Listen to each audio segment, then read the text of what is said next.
Welcome to கனிகேஎல் channel. இன்றைக்கி நம்ம சேனலில் எறா 65 எப்படி செய்து பார்க்கலாம். அதுக்கு வந்து நான் 1/2 kg எறா நல்லா வாஷ் பண்ணி வச்சுருக்கேன்.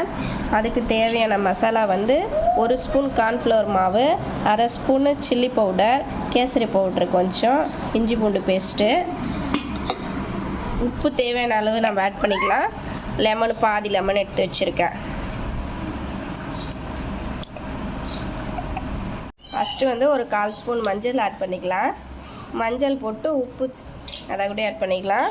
உப்பு ஆட் பண்ண உடனே நம்ம எடுத்து வச்சுருக்க இந்த கார்ன்ஃப்ளவரு, சில்லி பவுட்ரு, இஞ்சி பூண்டு பேஸ்ட்டு, கேசரி போட்டு இந்த மசாலையும் ஆட் பண்ணி நல்லா மிக்ஸ் பண்ணிக்கலாம்.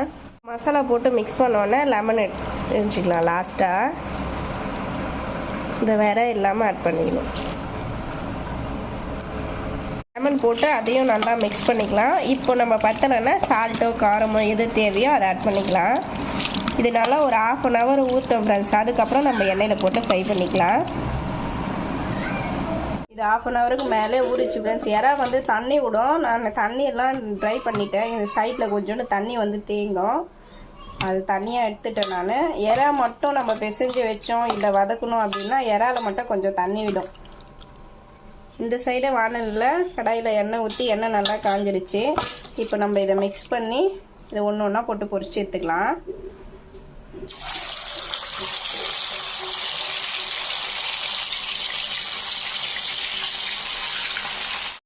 அவ்வளோதான் ஃப்ரெண்ட்ஸ், ஃபைனலி நம்மளுடைய எறா 65 ரெடி ஆகிடுச்சு. இங்கே பாருங்கள், இந்த நுரை கட்டுற பபுள்ஸ் எல்லாம் கம்மி ஆயிடுச்சுன்னா வெந்துச்சுன்னு அர்த்தம். இப்போ நம்ம எடுத்துக்கலாம்.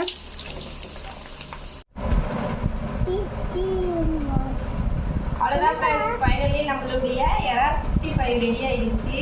இந்த வீடியோ பிடிச்சிருந்தா மறக்காமல் சப்போர்ட் பண்ணுங்கள். தேங்க்யூ.